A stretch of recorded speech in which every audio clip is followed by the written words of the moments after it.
Dear Amihan Stories presents Us Again After Breakup. Written by August R.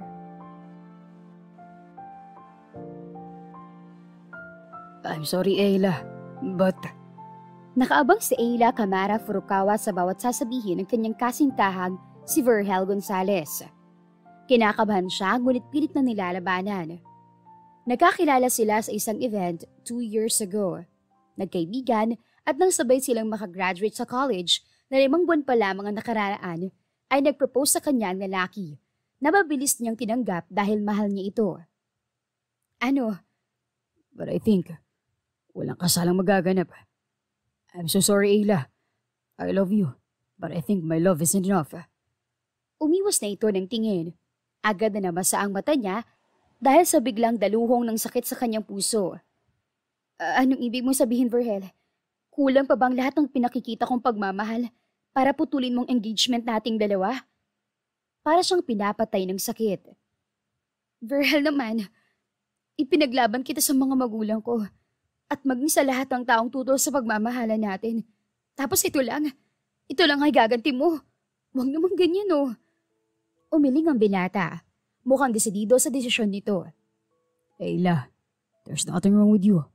Ako may kulang. Kasi, tama naman kasi ang mga magulang mo eh.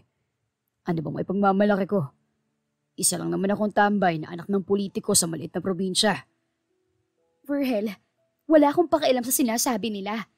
You're just taking a break before you continue on law school naman, di ba? So anong masama ron? Pilit niyang isinasalba ang kanilang relasyon, pero mukhang wala na. Hindi na kaya pang gawa ng paraan dahil tumalikod na ang lalaking handa niyang ipaglaban at kung hihingi na iiwan niya ang lahat ng mayroon siya para sumama rito sa probinsya. I'm sorry. Ang tanging anito bago siya talikuran at iwang durog na durog sa gitna ng park kung saan sila lagi nagkikita. Nanatili siya roon. Wasak ang puso hanggang sa bumuhos ang malakas na ulan. Humalo na sa ulan ang kanyang mga luha na ayaw paampat. Camera! Oh my gosh, ano nangyari? Anang kaibigan niyang si Rowan nang makita siyang basa sa ulan at umiiyak. What happened? Okay ka lang? Umiling siya. Humihikbing yumakap siya sa kaibigan. He broke up with me. Ano? Bakit? Hindi siya makapagsalita sa sobrang pag-iyak. Iniiyak lamang niya nang iniiyak ang lahat ng sakit. At nang makalipas pa ang halos 5 taon, ay saka lamang unti-unting parang nawawala ang sakit. Ganoon katagal. At sa bawat araw na dumaan, ay sinisiguro niyang nakabalandra sa social media at billboard ang success na tinatamasa niya. But then, ang lahat ng kanyang paghihirap ay mukhang mawawalang parang bula ng isang pagkakamali ang kanyang nagawa. Ayla, nagmamaneho ka na nakainom. Hiyaw sa kanya ng asawa ni Rowan na si Ollie. Bakla si Ollie, ngunit responsableng ama at si Rowan naman ay lesbian. Kung paano naging mag-asawa ang dalawa ay mahabang kwento. Birthday ng anak ng mga ito kaya naimbitihan siya. Uminom siya at naaalalang may gagawin pa pala kaya nagpapaalam na sana. Oo, nakangising sagot niya. Tipsy lang naman, Mare. Kaya ko pa. Ay nako, parehong-pareho kayo ni Carolina. Singhap nito. Ano ba yung gagawin mo at hindi na lang ipagpabukas? Magagabi na, Ayla. Patuloy na litanya nito. Carolina. Carolina. Sawayin mo nga tong kaibigan mo. Magpapakamatay yata eh. Lumabas mula sa kwarto ang kaibigan niya, bitbit ang anak nito. Hayaan mo yan. Baka magpapakamatay na dahil broken-hearted. Sinamaan niya ito ng tingin. Saya ka, girl? Humalakak ang kaibigan niya bago nag-focus sa pag-breastfeed ng anak. Bahala ka sa buhay mo. Malaki ka na. Rowan, ano bang ganas yan, love? Baka mapano sa daan niya kaibigan mo. Alma ni Ollie. Ikinampay niya ang 2 kamay. No, kaya ko pa. Hindi naman ako lasing. Nakainom lang talaga. Para hindi na mapigilan pa ng mag-asawa, ay mabilis niyang hinagilap ang mga gamit saka umalis. Kaya pa naman niya talaga ang mangbaneho. Tipsy siya pero hindi naman siya lasing. Sa Lucena, ang venue ng birthday ng anak ni Rowan. Dahil may bahay ang mga ito roon. Naiinis siya dahil ang layo, kaso nakakahiya namang hindi pumunta. Nang makasakay sa sasakyan niyang dilaw na BMW, ay pinaharurot niya iyon hanggang sa highway. Oh! At dahil sa biglang bilis ng takbo ay nakaramdam siya ng konting hilo. Huli na para makapagpreno sa traffic, kaya nabangga niya ang likod ng isang asul na Jaguar. Ouch! Aray! Aray! Saka malas-malasa naman niya sa araw na yon. Nahihilo-hilo pa siya nang makita ang driver ng Jaguar na bumaba mula sa driver's seat. Sandali siyang kinabahan pero bumaba rin siya, nasapo ang noo. I'm sorry. Nanlabo lang ang mata ko but don't worry. Babayaran ko na lang ang damage. Magkano ba? Inunahan na niya ito. Bahagya siya nakatungo dahil baka may makakilala sa kanya. Really? Drunk driving? Nanlaki ang mga mata ni Ayla sa boses na narinig. Hinding-hindi niya makakalimutan ang boses na yun. Kaget siyang tumingala at sumalubong sa kanya ang nanunuring mga mata ng kanyang ex-fiancé na si Virgel Gonzalez. Ikaw? Nagkamot ito ng kilay. Lumunok ito bago binasa ng dila ang labi. Napasunod doon ang tingin niya. Tumikhim siya para makapag-concentrate sa pagkunot ng noo. Sa dami naman ng tao na mababangga ako. Ikaw pa talaga? Virgel scoffed. Mabuti nga't ako. Paano pala kung iba? Eh di sana nasa presinto ka na. Oh, come on. Irap niya. Nabuhay ang inis sa dibdib. Go, ireklamo mo ako sa pulis. Dalhin mo ako sa presinto at doon na lang tayo mag-usap. Sinulya pa nito ang likod ng Jaguar, kaya napasunod din ang tingin niya roon. Napangiwi siya nang makita ang malaking yupi at gasgas. Tumikhim siya saka nag-iwas ng tingin. Let's negotiate, Miss Furukawa. Ani Virgel. Ano? Mabuti na rin yon at baka kung dalhin nga siya sa presinto, ay sayang naman ang image niya kung magkakaroon siya ng kasong drunk driving. Sabihin mo na't marami pa akong gagawin. Give me your number. Tatawagan kita tukol dito. May kailangan din akong asikasuhin, so... What? Inis na singhal niya. Tinitigan siya nito, kaya napalunok siya at mahinang nagsalita. I didn't change my number. Okay. Samantala ay nangingiti si Ver habang nagmamaneho papalayo sa kotse ni Ila. God, lalo siyang gumanda. Hindi mapigilan komento niya. Sumulya pa siya sa rearview mirror para tingnan ang BMW nito na lumiko na patungo sa kung saan. Bakit ko hinayaan magmaneho? Nakainom yun eh. Tunay naman na naging tanga siya, pero masisisi ba siya gayong sobrang baba ng tingin niya noon sa kanyang sarili? Ang mga pinsan nga niya may mga trabaho na agad pagka-graduate at kumikita na ng sariling pera. May pera rin naman siya, kaso iba pa rin yung may trabaho na. Dumagdag pa sa mababang self-confidence niya ang mga naririnig sa paligid, lalo na sa mga nakakakilala kay Ayla. That's why he abruptly decided on his own. Malapit na siya sa pagkukunan ng mga gagamitin sa kampanya ng dad niya nang tumawag ito. Yes, Dad. Medyo maingay sa kabilang linya. Rinig niya ang ingay ng boses ni Yuki, ang pinsan niya na kumakanta sa videoke. Dad, layo ka nga muna rin sa maingay. Mahinang natawa ang kanyang ama pero lumayo rin naman. Siguro ay nagtungo sa bahay ng lolo at lola niya. Doon kasi tahimik. Ang kasiyahan ay nasa bandang dulo ng compound kung saan nakatira lahat ng mga anak ng mga ito. Nasaan ka na? Ipinarada niya ang sasakyan sa parking lot ng store. Nandito na, Dad. Kaso sarado na. Baka magutal na muna ako. Bukas na ako makakauwi. Ikaw ang bahala, anak. Mabuti pa kang bukas na. Bumalik dahil gabi na, Ver. Sa kondo ka na lang. Dad, sa hotel na lang sa malapit. Ang layo pa ng kondo ko rito. Saka... Marahang natawa ang ama.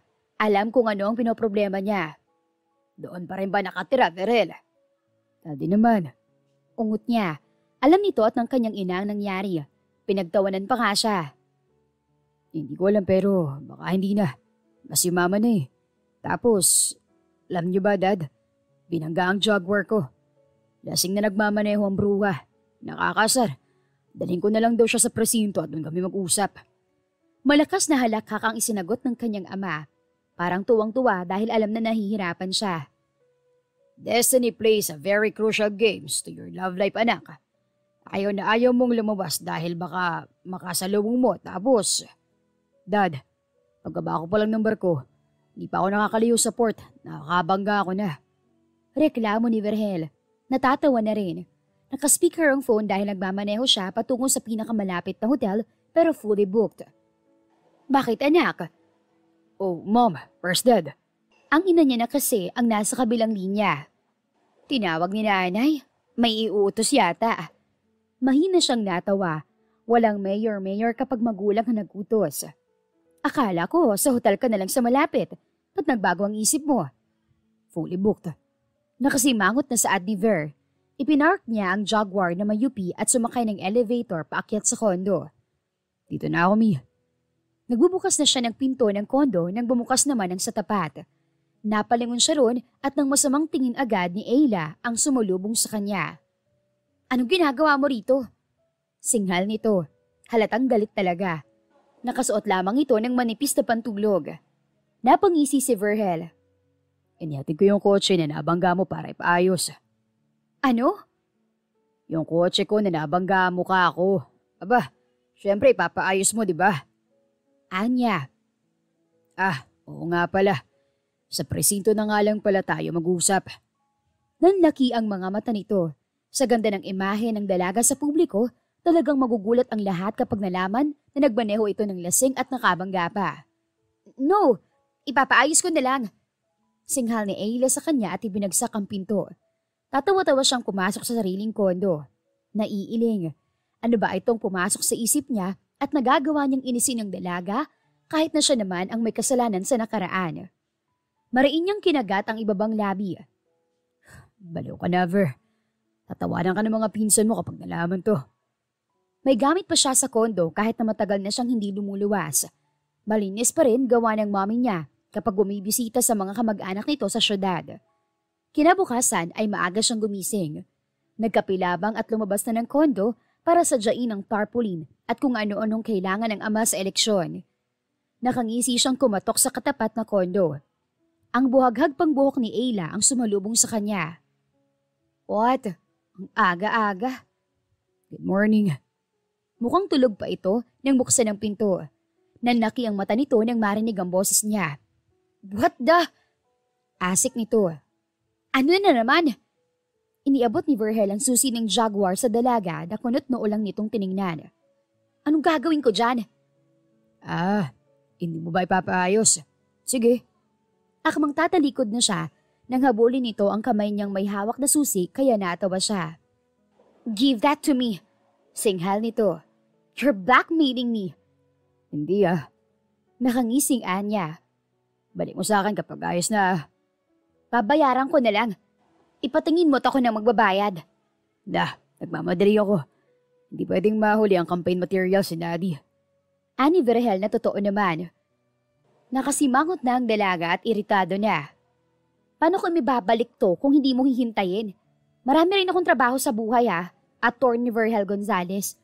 Hindi lang itong sasakyan mo nga asikasuhin ko. Maglalaan ako ng oras ngayon pero sa ibang araw ay hindi na. Napakamot sa kilay si Ver at mas lumawak ang ngisi. Ikaw nang bahala kung paano. Mabait na nga ako kumpara sa ibang naagarbyado O edi thank you. Sarkastikong wika ng dalaga. Mahina siyang tumawa. Paano?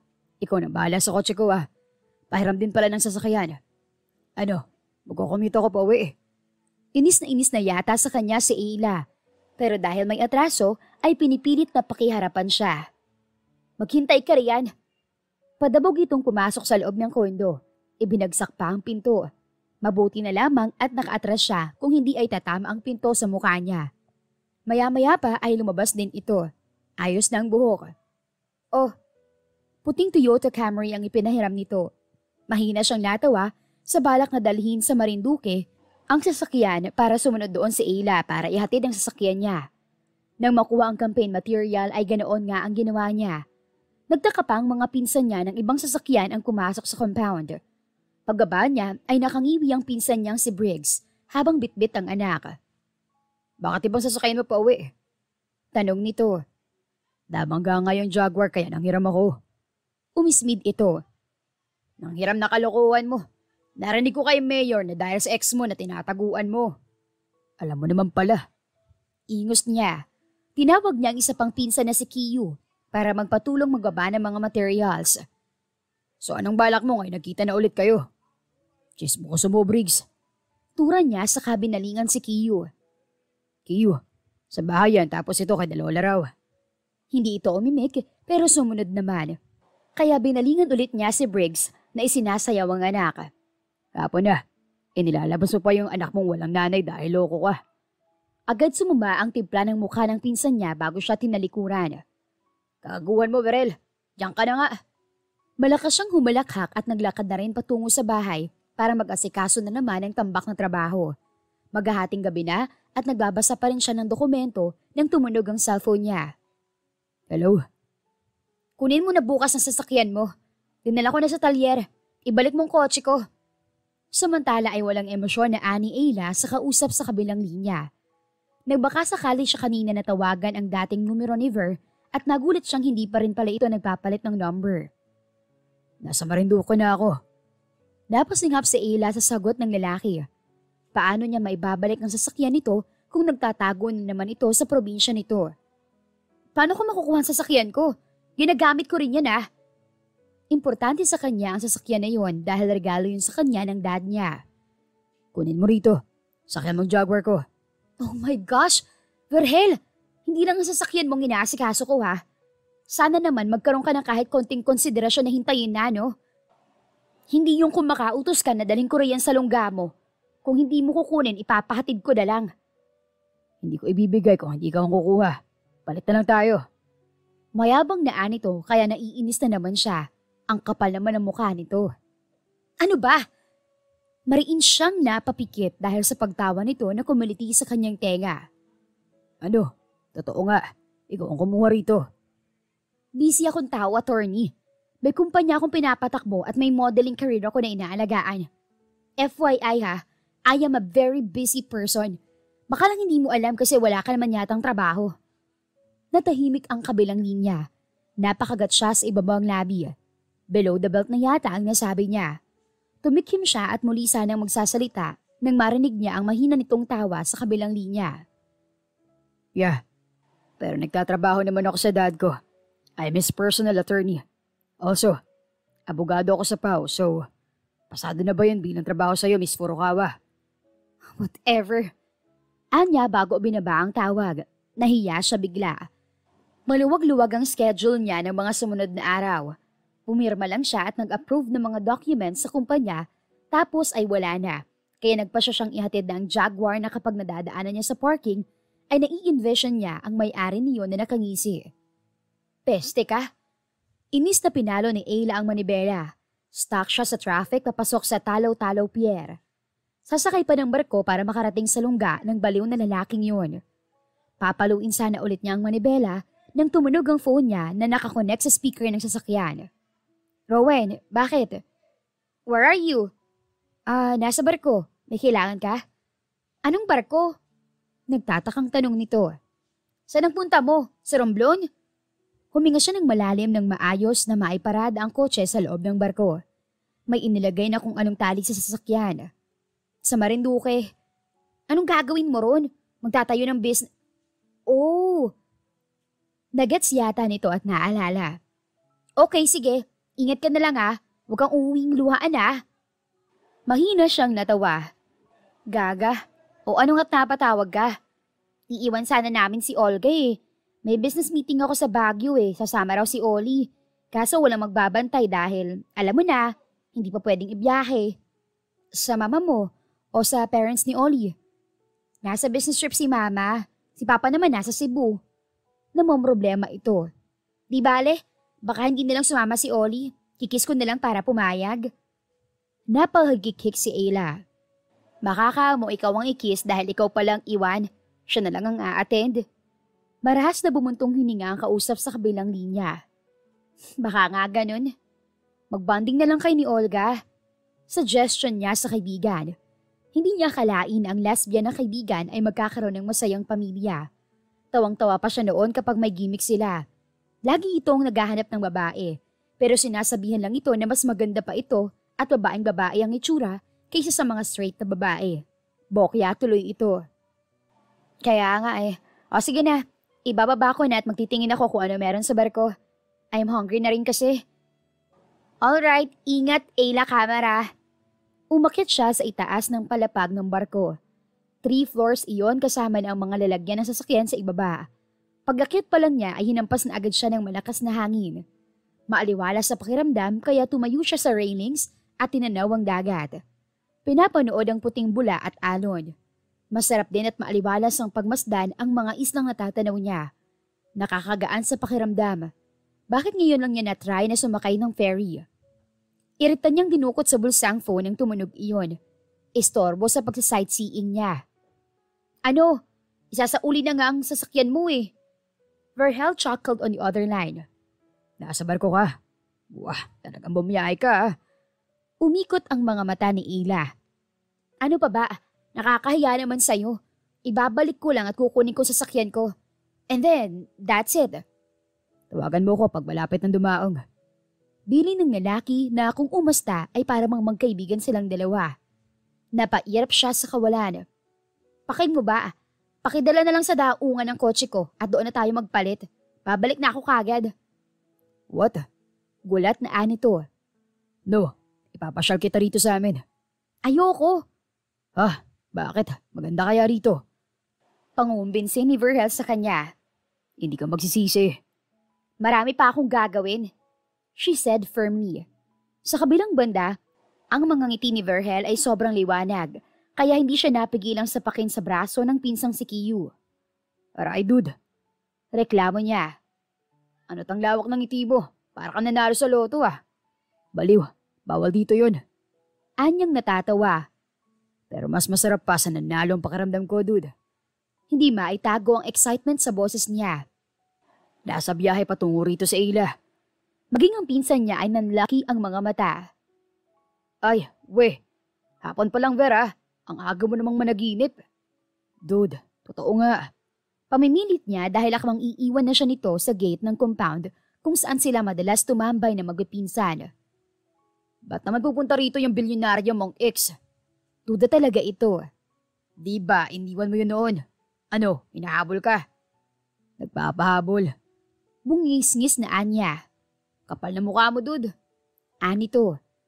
Kung magbabalik lang naman ang sasakayan, pwede niyang iutos yan. Baka lang may sadya rin pero hindi ikaw kaya wag kang pilingero dyan. Ako nga kasing sadya. Pilit ni Ver. Kung hindi nga naman siyang sadya ay talagang masakit sa damdamin. Kahit ang kotse naman talaga ng dalaga ang sadya nito ay pinaniniwala niya ang sarili na siya. Sinimangutan siya ng pinsan. Dream on, dude. Anito bago siya tinalikuran. Napakawalang puso mo talaga, Ulysses. Kaya ka iniiwan eh. At least hindi ako nang iiwan. Balik pang asar nito. Abat, alma niya. Hoy Kiyo, ang talim ng dila mo ha. Pero hindi na siya pinansin ng pinsan. Tulala tuloy siya sa labas. Laging napapatingin sa phone at baka nag-text o tumatawag na si Ila. Ipapasyal niya ito sa probinsya. Kaso gabi na't lahat ay walang text man lang mula sa dalaga. Nag-aalala na tuloy siya kaya muli niya itong tinawagan pero hindi sumasagot. Pumasok siya sa compound at tumiretso sa bahay para kumuha ng susi ng sasakyan at hahanapin na ito. Baka naligaw na yun. Saan ka, Verhel? Paggabi na.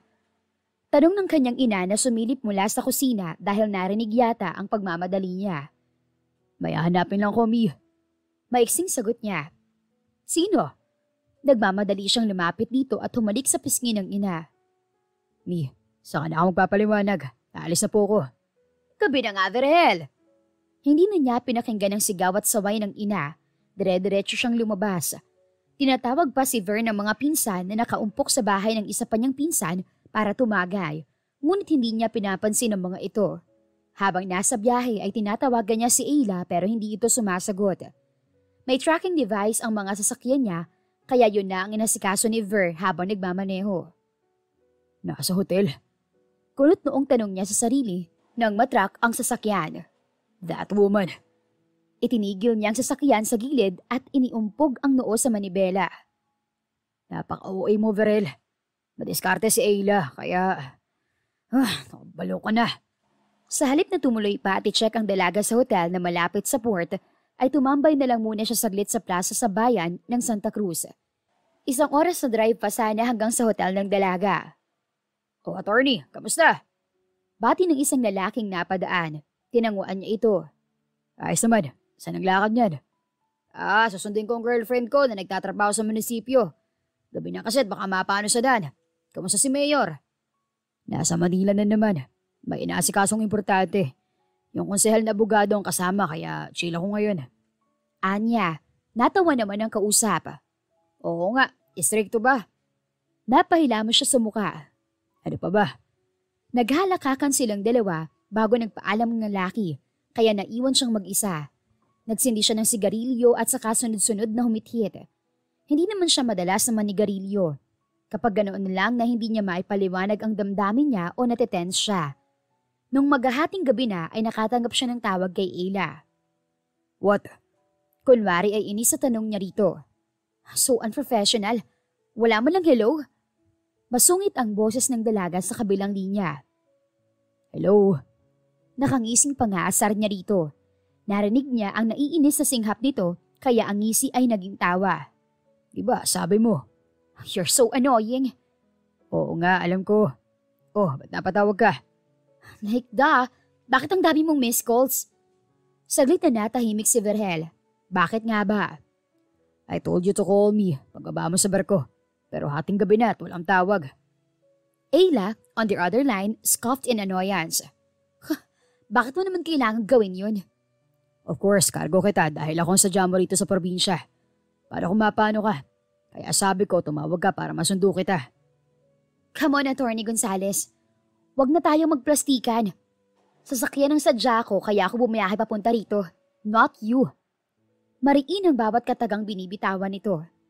At isa pa, kung para sa'yo lang, bakit ako mag-aaksaya ng oras ko, no? I am a very busy person, Verhel, kaya don't assume things. Sa kabilang banda ay hindi na mapigilan ni Ayla ang inis para sa ex-fiancé. Ang kapal ng mukha nito. Napapairap na lang siya sa kawalan. Susunduin ba kita bukas?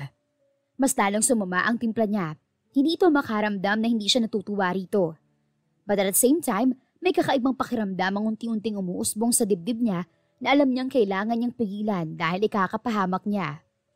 Ang kulit mo. Nakanguso na sabi niya. Kaya ko nga sarili ko. Basta. Ewan. Inis na sabi niya bago tinapos ang tawag. Nalingon niya ang malaking kama ng hotel. Naroon kasi siya sa terrace, nakatanaw sa dagat sa hindi kalayuan. Malapit lang din sa port ang hotel. Tinamad na siyang mag-drive dahil malayo pa pala ang bahay ni Verhel. Hating gabi na ay hindi siya dalawin ng antok. Namamahay yata siya. Kahit noon pa man ay talagang hindi siya makatulog kung wala sa sariling silid. Nagkitiis na nga lang siya kapag nasa ibang bansa o di kaya ay sa ibang lugar ang venue ng photoshoot. Naisipan niyang tawagan ng ina. Yes, anak. Mukhang naalimpungatan lang ito. Did I disturb your sleep, mommy? No, baby. May kailangan ka ba? Malambing na tanong nito. You can tell me, anak. Wala ang dad mo rito. Nasa London for a business trip. Wala, mi. Tumawag lang ko para mga musta. Anya, hindi man niya nasabi na nasa probinsya siya ni Ver. Alam kasi niya na magtatampo ito. Hindi magagalit, pero kasi ay hindi siya nagpaalam. Ang daddy naman niya ay magagalit panigurado.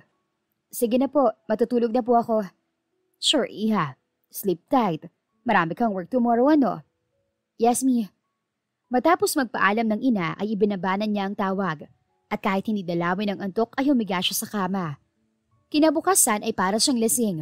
Kulang sa tulog dahil talagang halos ilang oras lang siyang naidlip. Kumain muna siya bago nagmaneho patungong Santa Cruz kung saan nakatira ang lalaki. At talagang siya pang pinaghahabol ngayon. Umaasa lang siya sa mapa. Hindi siya sanay gumamit niyon pero wala namang choice at baka maligaw lang lalo siya. Ngunit malapit na siya nang tumawag na naman si Verhel. Nasaan ka na? I am tracking you. Bungad nito. Napangiwi si Ayla. Ang totoo ay hindi na niya alam kung nasan siya. Basta sabi sa map ay malapit na siya sa destinasyon. Malapit na. Sa bakit ka nagtatanong kung alam mo naman pala dahil tinatrack mo ko? Yun na nga eh. Hindi ko na matrack pero kanina tama naman ang daan mo. Ang pangit naman dito sa lugar niyo. Parang wala sa mapa. Hirit niya dahil sa inis na nararamdaman. Malakas lang na halakhak ang narinig niya mula sa binata. Grabe ka naman sa probinsya ko. Wala lang sigurong signal dyan sa pwesto mo. Saan ka na ba kasi? Aba, mahalay ko ba? Singhal niya. I told you na susunduin na lang kita. Ayla, ang kulit mo kasi. I think nasa Santa Cruz na ako. Hindi siguradong anya. Paano mo nasabi? May nabasa kong Santa Cruz and then may malaking statue like may mask or something. And then may church at plaza ba if I'm not mistaken? Hindi sigurado ang mga sinasabi niya. Narinig niya ang malalim na muntong hininga ng binata sa kabilang linya. Nandiyan ka na nga. Punta ka municipal office. Anong gagawin ko ron? Nakatawag na ako ron. Sinabihan ko ng darating ka at samahan ka papunta rito. What? Huwag na matigas ang ulo mo, Ayla. Lakad na ron para hindi ka na mahirapan pa.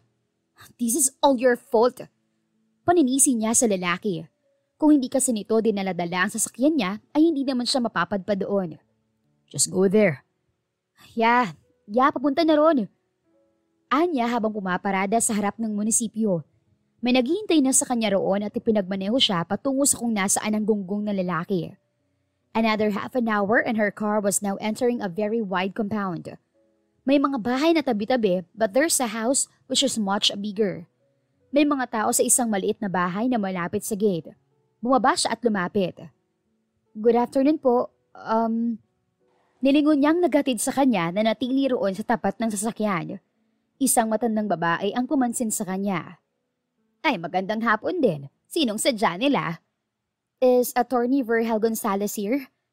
Magalang na tanong ni Ayla. Nahihiya naman siya na sa pangalan lamang tawagin ng lalaki. Si Ver. Anito bago nilingon ng isa pa. Briggs, si Ver. Baka nasa kwarto niya. Parang buong natatawa-tawa sa phone. Sagot ng lalaking Briggs ang pangalan. Nagtawanan pang mga ito bago siya ipahatid sa isa pang lalaki sa bahay ni Ver. Ang pinakamalaki pala ang bahay nito. Naaalala niya, anak nga pala ito ng politiko kaya baka ganoon. Basta pumasok sa bahay ang lalaki at sumigaw. Ver, may bisita ka. Huwag mo ko inaano, Aldin. Sigaw rin ni Verhel mula sa isang kwarto. Umuwi ka lang para mang-inis. Bahala ka. Napapangiwi ang dalaga sa bawat sigawan ng dalawang lalaki. Hanggang sa marinig niya ang yabag ni Ver at nanlaki ang mga mata nito nang madungawan siya. Ayla. Mabilis niyang iniabot dito ang susi ng kotse. Here, give me mine. Kailangan ko na rin umalis kagad. Marami pa akong gagawin. Kahit na ang totoo ay wala naman. Natapos na niya ang lahat. Dahang-dahang naglakad papalabas ang lalaking naghatid sa kanya dahil na rin sinenyas sa ni Ver. Ang bilis naman. Reklamo ng binata. Pilit nitong inaayos ang gusot na damit at magulong buhok. Tapos may sulat pa ng ballpen ng sa kaliwang pisngi. Hindi ka ba napagod pag mamaneho? Sasamahan kita paluwas. Sabay na tayo. Pinatatawag ako ni Mayor . Samantala ay nangingiti si Verhel habang pinapanood si Ayla na iniikot ang tingin sa guest room na pinagdalhan niya rito. Napilit din niya ito sa wakas na magpahinga man lang at sabay na silang luluwas. Kung may kailangan ka, sabihin mo lang ako. Anya, tumango si Ayla bago umupo sa kama. Bukas na bukas din ay aalis ako. Nakakahiya lang naman kasi sa mama mo kanina . At oo nga pala, naabutan ito ng mama niya at tinulungan siyang kumbinsihin ito. Nakakatawa nga na pumayag ang babae kahit na hindi na maipintang muka. Lalo kung si Lola. Kilala ni Ayla ang mama at papa niya pero ang ibang kamag-anak niya ay hindi. Sa part naman ng dalaga, ang magulang lang din ito ang kilala niya at ang tomboy na kaibigan na si Rowan. Pero ngayon ay may anak na raw at bakla ang asawa. Inirapan siya nito kaya natawa siya. Labas na, magpapahinga ako. Tuwang-tuwa siyang lumabas ngunit paglabas niya ay dahang-dahang nabura ang kanyang ngiti. Ang ngiti ay napalitan ng kaba at takot. Kaba na baka mahalata nito ang ginagawa niya at takot dahil baka kapag sinabi niya ang tunay niyang pakay ay ma-reject siya. Ver, bumalik sa realidad ang isip niya at ang agam-agam ay agad niyang itinago nang marinig ang boses ng ina. Ma, bakit? Nasa kusina si Briggs. Nalukot ang noo niya. Oh, nakikikain na naman. Natawa ang kanyang ina. Dala si baby. Panglaban talaga nun si baby. Nakasimangot na sabi niya pero nagtungo na rin sa kusina. Kasunod ang kanyang ina. Ano Briggs? Wala ka na namang magawa sa inyo. Humisi ang pinsan niya. Wala tsaka may chicks ka rito. Makikibalita na lang. Yun ba yung sinasabi mong pinahabol mo rito, Verel? Wow, ang nice naman ni attorney. Siya na nang iwan noon, siya pang nagpapahabol ngayon. Parehas silang napalingon sa pinto ng kusina nang pumasok si Yuki. Baliw. Natatawang saway ni Ver. Pag dito kasi sa teritoryo ko, baka mabilis umamo. Naghalakaka ng magpipinsan. Sa kabilang banda ay rinig na rinig ni Ayla ang pag-uusap ni Verhel at mga pinsan nito. Agad siyang bumalik sa kwarto at kinuha ang konting gamit bago muling lumabas. Nakasalubong niyang ina ni Ver. Ma'am, pwede ko bang makuha ang susi ng kotse ko? Yung gamit po ni attorney pa uwi galing Manila. Naguguluhan man ay nagtungo ito sa isang cabinet at pinili roon ang susi. Aalis ka na ba? Yes po. May emergency ako sa kumpanya. Pagsisinungaling niya, ang puso niya ay unti-unting nadudurog. Unti-unti pa naman ay nagtitiwala na ulit sana siya. Hindi ka mo lang ba magpapaalam kay Verhel? Umiling si Ayla. Hindi na po, aalis na. Ayla, saan ka pupunta? Sabay silang napalingon ng ginang sa nagsalita. Kunot noong naglalakad na palapit sa kanila si Verhel. Kasunod ang dalawang pinsan nito. Aalis na raw si Ayla. Natataranta ang binata. Napaismid naman si Ayla. Bakit? Napag-usapan naman natin na... But then, ang totoo ay pinipilit mo lang naman ako. Ayla, anong sinasabi mo? Lalo siyang nairita sa pagmamaang-maangan ng lalaki. Kung hindi pa niya narinig ang mga plano nito, ay baka nahulog na naman siya sa padibong nito. Don't make a fool out of me, Attorney Gonzales. Ano, pinasunod mo ako rito para saan nga ulit? Wala na siyang pakailam kung nasa pamamahay siya nito at kung naririnig man sila ng mama nito at mga pinsan. Nasasaktan siya. Nanlaki ang mga mata nito. Ayla. Hindi ka pa ba tapos na paglaruan ako, Verhel? Ang feelings ko? Ang tagal na pero hindi ka pa rin pala tapos. Akma siya nitong hahawakan pero umiwas siya. Galit siya at naguguluhan dahil bakit nasasaktan pa rin siya hanggang ngayon. Ayla, what? Napapahilamos na ito sa muka. Walang ganun. Ang mga kasama nila ay bigla na lang nawala. Siguro ay para bigyan silang dalawa ng privacy para makapag-usap ng maayos. Ayla, oo, inaamin ko na ginusto ko mapunta ka rito sa akin. Dahil gusto ko sana magsimula ulit. Nang panibago kasama ka. I know I was a jerk back then. But can you please give me another chance? Naging gago ko dahil natakot ako. Sobrang naniliit kasi ako at nahihiya ako sa sarili ko that time. Enough with the excuses, attorney. Aalis na ako. Sana ito nang huli nating pagkikita. You're a liar. Nagtagumpay itong hawakan siya sa magkabilang braso. Ayla, please, at least let me explain. Kahit yung nangyari lang noon, oh. Malamig lamang niya itong tiningnan. Para saan pa? Tapos na yon. Matagal na. Kaya dapat kalimutan na lang nating dalawa. Dahil kahit ano namang mangyari, lumalabas na pinaglalaroan mo lang ang feelings ko. Hindi nga kasi, Ayla. Sana naman naiintindihan mo na natakot ako. Na ang baba ng tingin ko sa sarili ko. Lalo na't gano'n naman ang tingin ng mga magulang mo. Samantalang ikaw, pakiramdam ko noon, ang hirap-hirap mong abutin. Umiling-iling siya. Naalala ang handang gawin para sa lalaki noon. Baliw nga kasi siya. Hindi, naging duwag ka lang. I admit yes, pero itatama ko ngayon. Just please give me another chance. No, she said firmly. Ayla, Kamara Purukawa. What? Pakinggan mo naman ako. Frustrated na tura ng binata. Yung pinasunod kita rito. Oo, sige na. Plano ko talagang suyuin ka pagdating dito. Pero wala akong intensyon na paglaruan ka tulad ng sinasabi mo. Ngunit nagmatigas siya. Kaya pa naman niyang tiisin ng nagmamakaawa nitong tingin. At nung pakiramdam niya ay bibigay na siya, saka ay siya tumalikod at walang lingon-likod na naglakad palabas. Nahanap niyang sasakyan sa garahe na nasa gilid ng bahay. Ayla, wait. Pinaharurot niya iyon palabas hanggang sa highway.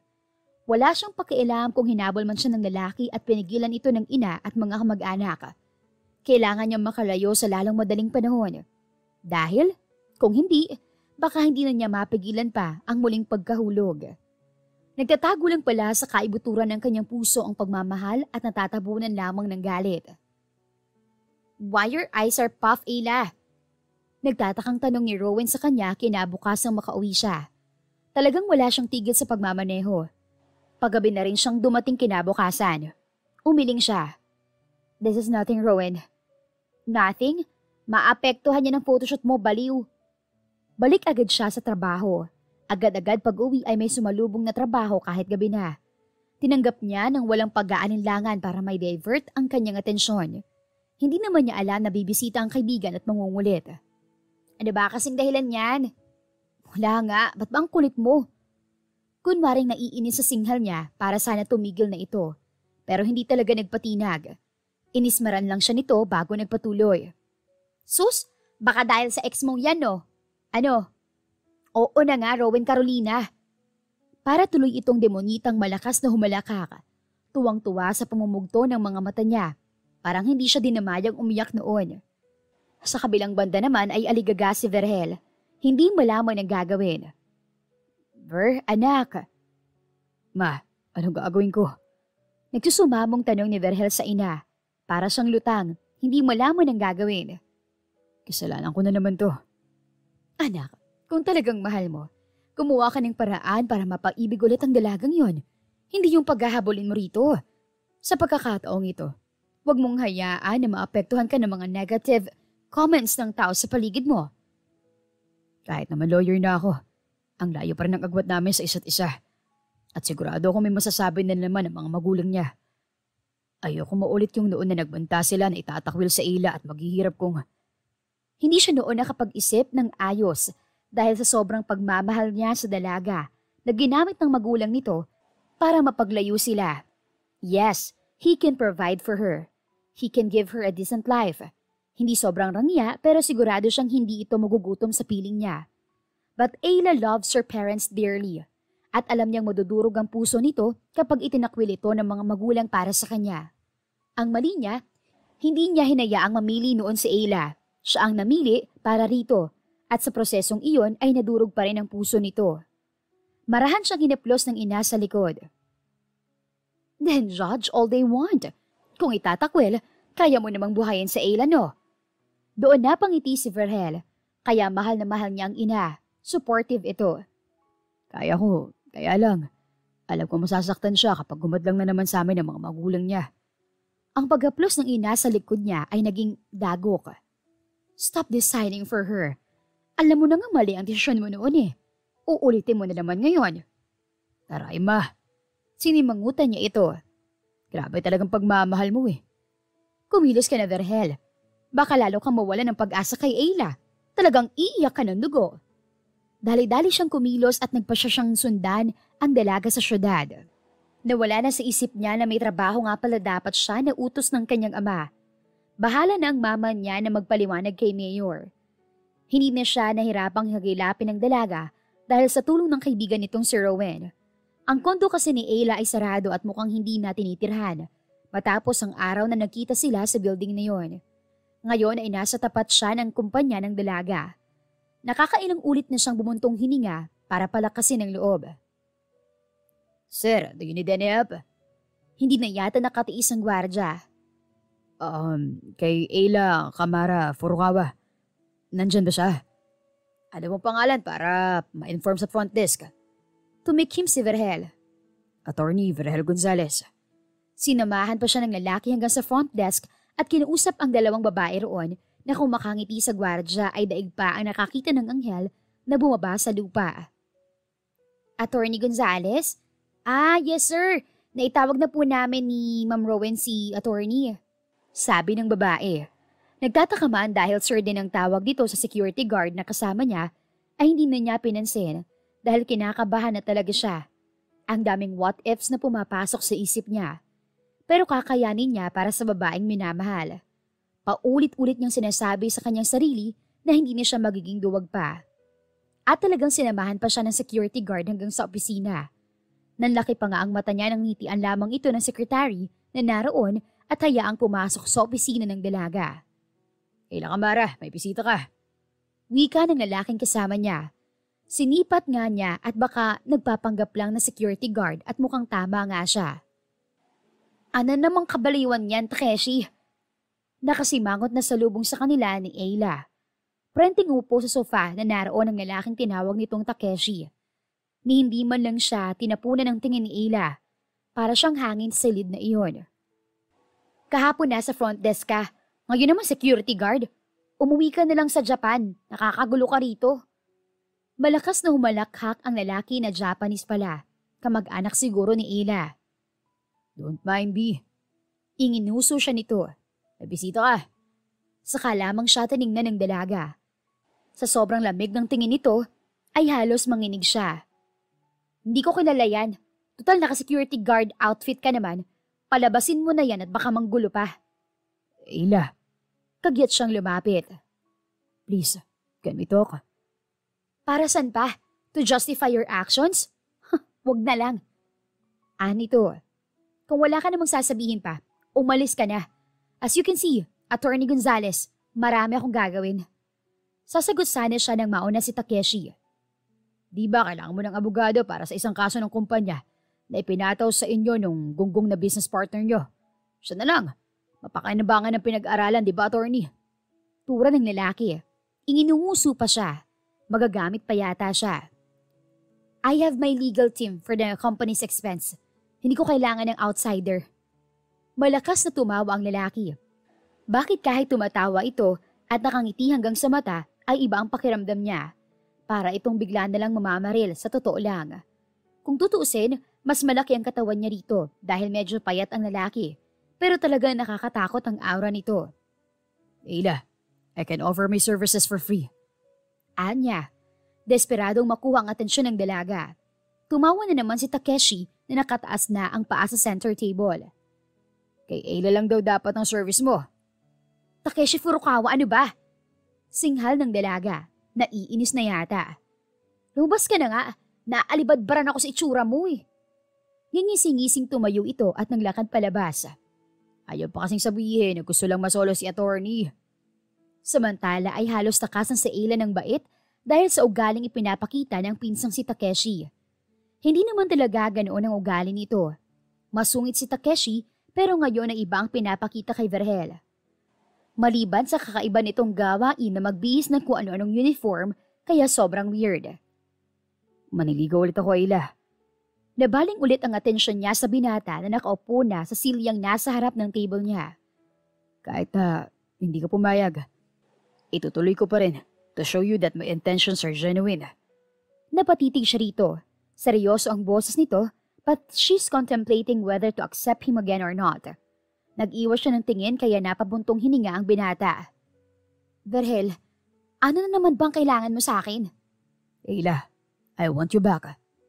Bakit? Anong bakit? Hindi ba pwedeng gusto kong maging tayo ulit at itatama kong lahat ng mga pagkakamali ko? Ayla, hayaan mo kong patunayan ulit ang sarili ko. Please. No. Mariing Anya, makakaalis ka na. Marahang bumuntong hininga ang binata at tumayo.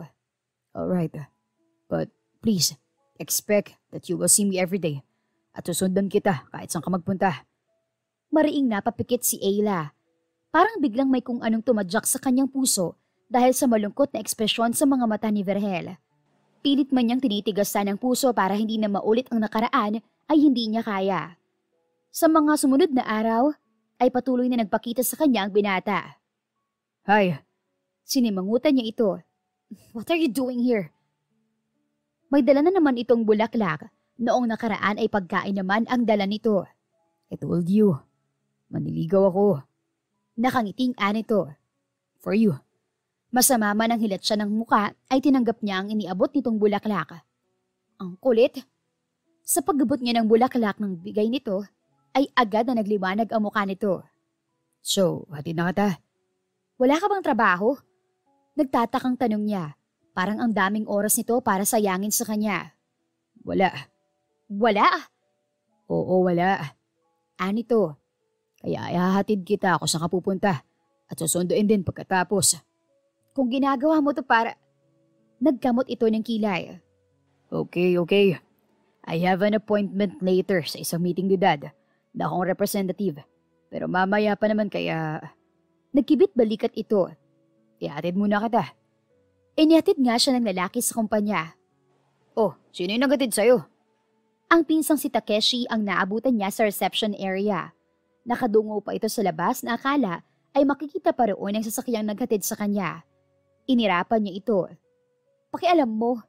Ex mo. Ano naman? Kunwaring nanlaki ang sikit nitong mga mata. Totoo nga. Baka tinatid ka. Kayo na ulit. Tinalikuran niya ang lalaki. Ewan ko sa'yo. Mabuti na lamang at hindi ito sumunod hanggang sa opisina.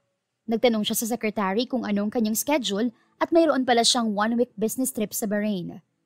Okay, thank you. Pagpapasalamat niya sa secretary. Tinapos niya ang gawain at kinahapunan ay naghihintay na sa kanya sa labas si Verhel. Ano na naman? Gumuso ito para yata itago ang sumisilay ng ngiti pero nahuli naman niya. Susunduin ka. Hindi na siya nakipag-argumento. Sumakay siya nang pagbuksan siya nito ng pinto sa front seat. Thanks. Tahimik ito habang nagmamaneho. Malapit na sa condo building saka lamang ito nagsalita. Akala ko hindi ka na rito nakatira. Sino bang may sabi na rito? Bakit dito mo ko dinala? Biro niya. Malay ko ba? Dito kasi kita naabutan kanina eh. Kakamot-kamot sa ulo na anito. Bahagya siyang natawa. Lumipat lang ako sa penthouse recently. Oh, ano, gulat na gulat ka? Hindi na tayo magkapit-bahay. Kunwaring nalungkot na anito. Napaka-arte talaga. Ano naman, lumipat lang naman ako sa taas. Sa kabilang banda ay natutuwa si Verhel dahil kahit paano ay nakikipag-usap na sa kanya ang dalaga. Yung sumasagot, hindi yung para lang siyang nakikipag-usap sa hangin. Sa bagay. Anya. Pero pwede naman akong dumalaw. Dahang-dahang tumango ang dalaga na talaga namang ikinagulat niya. Really? Pwede akong dumalaw. Mamaya, bukas. Not tomorrow. I have a business trip to Bahrain. Baka 1 week yun or a month. Sa halip na malungkot si Ver ay para pa siyang idinuyan sa alapaap dahil pakiramdam niya ay nagpapaalam sa kanya ito. Sama ako. Natawa si Ayla at bahagya siyang sinuntok sa braso na nakahawak sa kambyo. Para kang bata, Verhel. Tatawa-tawa si Ver hanggang sa elevator paakyat sa penthouse kung saan na nakatira ang dalaga. Kung noon ay siguradong tumiklop na naman siya pero hindi na mauulit ang nakaraan. Ipaglalaban na talaga niya ang nararamdaman. Iiwas pa sana siya ng tingin nang i-punch nito ang passcode pero nakita na niya at birthday niya ito iyon. Ang dali ng passcode mo. Kahit sino mahuhulaan yan eh. Sino naman ang aakyat dito para lamang buksan ang bahay ko? Kita mo namang mahigpit din naman ang security sa ibaba. Napatango-tango si Verhel. Patay mali siyang sumunod sa dalaga papasok sa sala. Oo nga naman. Pero iba na rin yung nag-iingat. Ganoon ang setup nila hanggang sa umalis si Ayla. Walang usapang naganap sa pagitan nila pero maluwag nang nakakausap ni Ver ang dalaga. Natatawagan niya ito anumang oras. Na itatanong kung anong ginagawa at kung ano-ano pa. Siya naman ay panay rin ang report dito ng mga nangyayari sa araw niya. Baliw ka ba? Singhal ng dalaga, isang araw nakausap niya ito. Dapat binali mo na rin yung kabila para sulit ang sakit at inom mo. Nagsumbong kasi siya rito na uminom siya kasama ang mga pinsan. Kasalukuyan siyang nasa probinsya at ipinatawag na ng amang mayor. Nasa ibang bansa pa rin naman si Ayla, 3 araw na rin. Hindi naman sadya. May tumawid kasing pusa kaya nawalan ako ng kontrol sa handlebar kaya ayun. Nawalan ng kontrol? She murmurs. Ang sabihin mo, lasing ka. Nagmaneho ng lasing. Ramdam niya ang gigil ng dalaga. Hindi nga po ako lasing. Nangingiting paliwanag niya rito. Sa lapit lang naman ng minutor ko. Sa kabilang kanto lang ng compound. Loko lang talaga yung pusa na yun. Nag-inuman na nga lang kayo magpipinsan, dumayo pa sa labas. Kayo-kayo lang din naman ang iinom eh. Napanguso si Verhel. Sorry na po, baby ko. Nakakabanas ka? Singhal nito. I will talk to you later. Magsisimula ng meeting ko. Alright, ingat ka. Parang timang na malawak ang ngiti ni Ver habang nakataas ang kaliwang paa na may cast. Oh, si attorney na nag-drive ng lasing. Pagpasok ni Briggs sa sala ng kanilang bahay, ayun agad ang bungad nito. Nagdadahilan lang yata para hindi makapagtrabaho kay Tito eh. Ang style, bulok. Loko. Singhal niya rito. Sino bang may kasalanan? Kung hindi kasi ito nag-aya sa kabilang kanto ay tahimik sana siya sa kwarto. Naroon daw kasi ang babaeng pinopormahan, nadamay pa siya. Kasalanan ko nagmaneho ko ng lasing. Hindi nga kasi ako lasing. Bakit tumawid ng neck-deck mo, Berel? Nakangising pangasar nito. Loud ka kay mayor niyan. Ang sarap sana nitong upakan kung nakakalakad siya ng maayos. The day swiftly passed by. Ngayon ay ang uwi ni Ayla, kaya naman bihis na bihis si Ver para sunduin ito sa airport. Kadarating lamang niya galing sa biyaheng probinsya, pagkatapos ay nagbihis lang ulit at diretso naman sa airport. Kaso, hindi niya akalain na sa sobrang dami ng tao ay halos hindi na siya makasingit pa. Nakalimutan niyang sikat na model nga rin pala ang dalaga at natunugan yata na uuwi ito. Dati kasi ay tago ang bawat biyahe nito. Hindi niya alam kung bakit ipinaalam ngayon sa mga tao. Ayla Kamara. He can't help but calls for her name when she saw her from afar. Nakatanaw lamang siya rito mula sa malayo at iyon na naman ang pakiramdam na napakalayo pa rin talaga ng agwat nila sa isa't isa. Kahit sabihing isa na siyang abogado, pakiramdam niya ay sobrang alangan pa rin siya sa dalaga. Lalo na ngayon nakikita niya itong mahal na mahal at kilalang kilala ng mga tao. Nangihina na naman siya. Akma na sana siyang tatalikod dahil sa samot-saring nararamdaman nang marinig niya ang tinig nito. Verhel! Dahan-dahan siyang lumingon at ang nakangiti nitong muka ang sumalubong sa kanya. Kumakaway pang dalaga. Tuloy ay ang mga fans nito ay napansin na siya. Where are you going? Akala ko ba susunduin mo ko? Tanong nito nang makalapit. Umiling siya. Ihintayin na lang sana kita sa sasakyan. Sorry, may mga bodyguards ka naman eh. Baka rin ayaw mo makita ako ng mga tao na sinusundo ka. Samantala ay agad nahalata ni Ayla ang agam-agam na tumatakbo sa utak ni Verhel. Kaya hinawakan niya ito sa braso at iginiya na palabas. Hindi na niya pinansin ang mga fans na kumukuha sa kanila ng larawan. Magagalang naman ang mga ito at alam kung anong personal space niya. Ano na naman yung nasa isip mo? Tanong niya sa binata nang magkatabi na sila sa loob ng Jaguar nito. Hindi na siya umangal nang hawakan nito ang kanyang kaliwang palad at dalhin yon sa pisngi nito bago ito malungkot na tumingin sa kanyang mga mata. Ayla. Hindi mo naman ako iiwan kahit na wala pa ako napapatunayan, no? Bahagya siyang natawa. Anong drama yan? I feel so hopeless right now, baby. When I saw you in that crowd surrounded by fans, natakot ako sa nararamdaman ko. Pumasok na naman sa isip ko na sumuko at kung iiwan lang din naman kita o hindi tatanggapin, bakit pa kita hinahayaang makalapit sa akin o kulitin ako? Hindi ako papayag na maging tayo ulit kung mag-aaksaya lang naman ako ng oras. Makatotohanan ang sabi niya na para mapanatag ito, pero mas lalo yata itong naguluhan. Ha? Anong ha? Tayo na. Sinasagot mo na ako. Nanlaki ang matang usisa ng binata. Ayaw mo? Syempre, gusto. Then, Ayla. What? Will you marry me? Out of nowhere na tanong nito. Saglit na natigilan si Ayla. Tila bumalik sa nakaraan ng kanyang balintataw. I'm sorry but not now. No. Nakakaunawang tumango ang binata bago marahan at malamya ang kilos na nagmaneho patungo sa condo building. Hindi na napag-usapan sa pagitan nilang dalawa ang bagay na yon. Nagpatuloy sila sa bawat araw na magkasintahan hanggang sa umabot na sila sa 1 taon na magkarelasyon. Kasalukuyan silang nasa compound kung saan nakatira si Verhel. Nag-file siya ng leave at ipapasyal daw siya ng kasintahan sa probinsya nito. Mag-iingat kayo, Verhel. Ingatan mo yung si Ayla. Bili ng ina ni Ver sa kanilang dalawa. Nahihiya nga siya dahil halos lahat ng mga kamag-anak ng binata ay nakatanaw sa mga bintana ng bahay ng mga ito at pinapanood sila. Si Mama talaga. Siyempre naman po. Tsaka lagi naman ako sa Poktoy White Beach. Sanay ako ron. Mayabang na sagot ni Ver kaya nakurot ng ina. Aray Mama, baby inaaway ako. Tinawanan lamang niya ito. Tuwang-tuwa si Ayla nang marating nila ang ipinagmamayabang ni Verhel na beach. It really feels like Boracay nga talaga. Puti at pinong buhangin na hindi masakit sa paa kung tatapakan. Bagkos ay bahagyang lumulubog ang mga paa. Tanghali, kaya naman animo kristal na kumikinang ang sinag ng araw na tumatama sa dagat.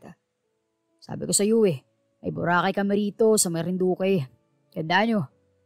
Malakas siyang humalakhak at niyakap ang kasintahan. Oo nga, ang ganda. Nasa cottage na sila at nakatanaw sa malawak na dagat. Mamaya na tayo lumangoy. Pag malalim na, baka magka-sunburn ka. Ani Verhel. Sige, but can I sit there sa lilim ng puno ng nyog? Sure. Saglit lang at aasikasuhin ko muna ang pagkain natin. May mga tindahan na pwedeng bilhan ng mga pagkain. Pwede rin namang umorder. May mga hotel rooms din pero mas pinili nila ang cottage dahil gusto lang talaga nilang tumambay sa dalampasigan. At night, they sing along with the live band and join the bonfire. Uuwi rin sila kaya nang maghahating gabi na ay nag-ayos na sila ng gamit. Ngunit inaya pa siya ni Vern na maglakad-lakad hanggang sa lumuhod ito sa harap niya na may hawak na singsing. I know baby. I know. Pero pwede naman ako umasa na this time. Oo ka na, diba? Hindi siya nakasagot. Ayla, Kamara Furukawa. Will you marry me? Hindi niya alam kung anong pumigil na umuo siya. Iyon bang takot na baka iwan din naman siya nito o hindi pa talaga siya handa?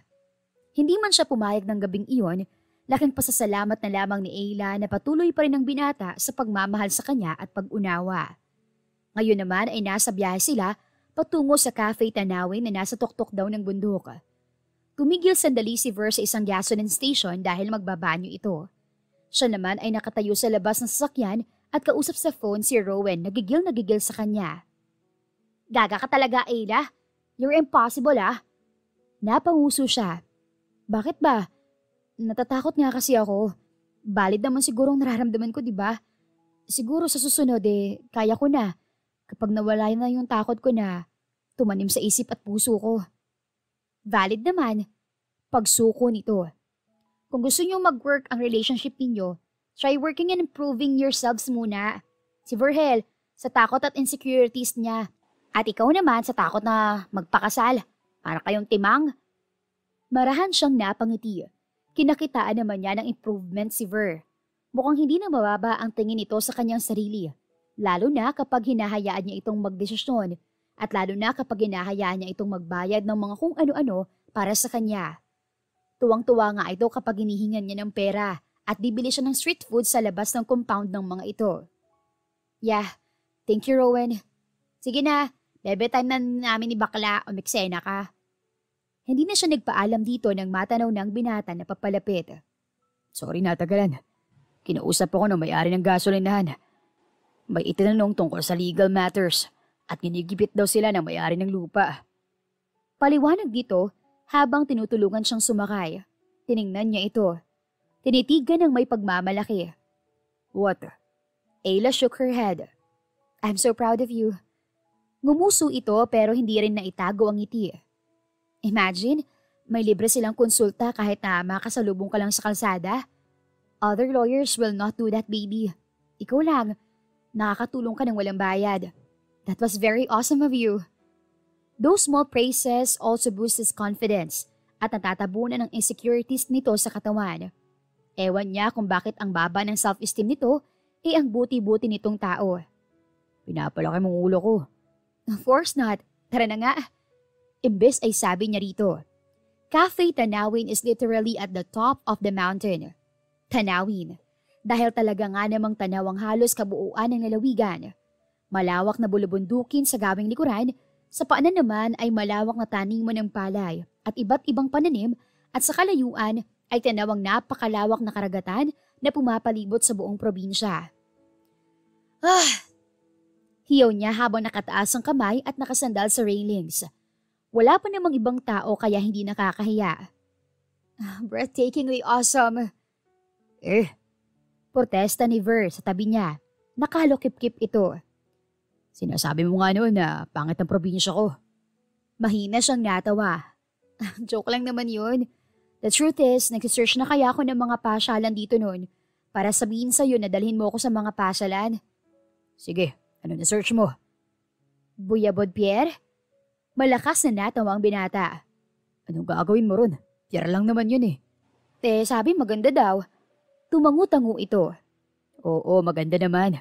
Para siyang seawall. Mas maganda ron kapag gabi. Tambayan nga lang nang walang magawa sa buhay. Oh, ano pa na-search mo? Mostly beaches pero gusto ko rin mag-hiking sana. Oo naman, kita mo yan. Itinuro nito ang isang bundok sa gawing kaliwa. Nakakamangha ang bundok dahil mataas itong nakatindig at kapansin-pansin sa kabila ng ibang mga bundok na nakapaligid. Ano yan? Mount Malindig. Pero bulkan talaga yan. Inactive volcano. Pwede tayo mag-hiking dyan. Nanlaki ang mga mata niya. No way! Paano kung pumutok bigla yan? Inactive nga po, Ayla Furukawa. Sarkastikong anito. Oh, galit ka? Sinamaan niya ito ng tingin. Hindi naman. Anito. So, kailan tayo? Natatawa si Ayla dahil ang isang linggong leave niya ay umabot na ng 1 buwan. Ngayon ay magdadalawang buwan na. Gigil na sa kanyang sekretary niya dahil ito ang sumasalo ng mga trabahong urgent pero nagtatrabaho rin naman siya sa gabi dahil dala na naman niya ang laptop niya. Wala silang ibang ginawa ang dalawa kundi ang mamasyal at sa pamamagitan nun ay lubos nilang nakilala ang isa't isa. Pero ngayon ay 2 araw na silang nasa compound lang muna dahil ipinatawag ni Mayor si attorney at naghahanda rin sila para sa pag-akyat nila sa Mount Malindig. Ate Ayla, asawa mo na si Kuya Ver? Tanong ng isang bata na naglalaro sa labas ng compound isang hapon na lumabas siya. Hindi pa nauwi ang binata at nasa munisipyo pa raw kasama ng ama. Bumili siya ng chichirya sa sari-sari store sa labas. Bakit mo naman naitanong? Natututo na tuloy siyang kumain ng junk foods. Kapag nalaman ng mami niya yon ay masasabon siya nito. Diyan ka na po nakatira eh. Sabi naman ng isa. Okay lang naman sa inyo na maging asawa ko ng Kuya Ver ninyo. Tanong niya. Masyadong maligalig kakwentuhan ng mga bata, kaya hindi niya namalayan na madilim na kung hindi pa may sumigaw sa gate ng compound. Si Aldin. Ay Marites, abawi na! Napairap siya rito. Nahihiya siya lalo na't narinig ng mga nanay na nakatambay na sa labas at nagkukwentuhan. Tuwing paggabi na talaga ay naglalabasan ng mga nanay at nagkakwentuhan sa waiting shed sa may tindahan. Kumain ka naman ng kanin, di yan puro chichirya. Sigaw na naman ito. Nakasimangot siyang tumayo at naglakad na palapit sa lalaki. Kaya wala kang girlfriend, palengkero ka. Kaklose na ni Ayla ang lahat ng kamag-anak ni Vergel. Sobrang mabait ng mga ito. Minsan nga ay naisasama siya sa kalokohan ni Ver kapag mga ngapit bahay ito at makikikain. Nakakahiya dahil hindi niya na nakasanayan. Sa pamilya kasi niya ay kahihiyan kapag ganun, pero sa probinsya ay natural lang. At sumasagot na ang mayamang naging probinsyana dahil sa pagmamahal. Ito ang laging panlaban nito kapag lumalaban siya sa asaran. Mayaman pa rin naman ako kahit anong mangyari. Tumigil siya sa unang bahay na madadaanan. Ang bahay nila Aldin. Nanay! Hiyaw niya. Tinatawag ang ina nito. Kuya Punesa, kinaberhel ka kumain na, nabubili ka na naman. Saway ni Aldin. Hindi pinansin ni Ayla ang lalaki na kasunod sa kanya. Diretso siya sa kusina at nadatnan doon ang hinahanap. Iyon ang routine niya habang hindi pa tapos si Vergel sa trabaho. Umaattend din siya ng meeting sa company kapag naabutan niya at may oras siya. Online nga lang. Hanggang sa dumating ang araw na aakyat silang magkasindahan sa bundok ng Malindig para sa hiking. May kasama silang 2 tour guide na mga lokal sa paanan ng bundok. Careful, love. Paalala ni Vergel nang muntik na siyang matalisod. Tinawanan lamang niya ito dahil parang tensyonado ito simula pa kaninang umalis siya sa compound. Opo, hindi ko lang nakita. Paakyat pa lamang at nasa trail pa lang ay talagang kakaibang ganda na ng view ang bumubusog sa mata ni Ayla. A scenic view, indeed. May nadaanan silang palayan, malawak na taniman ng mga gulay, may sapa at ang gubat na hindi naman nakakatakot daanan. Dahil may iba't ibang uri ng ibon na lumilipad at natatanaw. Ang ganda! Mangang-manghang bulalas niya. My gosh, I just can't breathe because of the beautiful view. Parang maiiyak ako. Tawang-tawa sa kanya ang kasintahan at ang 2 lokal dahil talagang naluluha siya sa ganda ng tanawin. Baby, why are you crying? Nakapunta na siya sa iba't ibang pasyalan at magagandang lugar kahit nasa ibang bansa. Pero kakaiba talaga ang sayang pumupuno sa kanyang puso. sa tanawin sa kanyang harapan. Tila ipininta iyon. Siguro ay ganoon ang kanyang nararamdaman dahil kasama niya ang taong mahal niya. Tanghali na sila nakarating, gayong medyo madilim pa nang umalis sila. Nagpahinga muna sila sa ilalim ng malalaking puno habang nag-volunteer ang dalawang local guide na itayo ang kanilang tent. Aalis din ang mga ito mamaya at maiiwan silang dalawa sa tuktok ng Mount Malindig. Inom ko ng tubig, Ayla. Baka ma-dehydrate ka. Paalala ni Ver habang inaabot sa kanya ang tubig nito. Tinanggap niya yun. Salamat. Umupo ito sa tabi niya at inakbayan siya bago pataka ng magaan na halik sa noo. Bakit parang sobrang emosyonal mo nitong mga nakaraan tapos kanina? Umiling siya. Hindi rin niya alam. That night, under the sky, the stars and the dim light of the moon, Ver held in front of her, in bended knees asking for her hand on marriage. I know, paulit-ulit na ako. But, Ayla, sa ilang ulit na pagkakataon na hindi ako magsasawang itanong sa'yo. Will you be mine forever and stay by my side until our hair turns gray and skin wrinkled? Will you marry me? If Ayla will let her fear consume her, nothing will happen on their relationship. Hindi sila uusad gayong mahal naman nila ang isa't isa. Yes. Yes, love. Umiiyak na sagot niya. Mas lalo siyang naiyak nang tuluyang mapaluhod si Vergel. Yumuko at umaalog ang mga balikat dahil sa paghagulhol. Salamat. Salamat, Ayla. Mahal na mahal kita. Luhaan ng mga mata, magkayakap silang tumingala sa kalangitan. Habang nakataas ang kamay ni Ayla na may suot na engagement ring. Mahal din kita. They take the risk. Nilabanan ng takot na pumupuno sa bawat mga puso. Nilabanan ng pag-aalinlangan at sa huli, nagkatuluyan. Nagpakasal sila agad at nagkaroon ng 2 anak na babae na kasing ugali ni Ayla, kaya naman stress na stress si Vergel. Ganun pa man ay hindi ito sumuko. Ang mga magulang ni Ayla ay wala namang violent reaction nang bumuo sila ng sariling pamilya, kaya mas masayang ang buhay nilang mag-asawa. Hindi man naging successful ang istorya nila noong una, ay mukhang nagkatadhana talaga sila para sa isa't isa dahil muli silang nagkita. Dahil pinili nilang ayusin ang mga sarili nila para maging karapat-dapat sa isa't isa. The end. Kung nagustuhan niyo ang aming istorya, huwag kalimutan na mag-like at subscribe.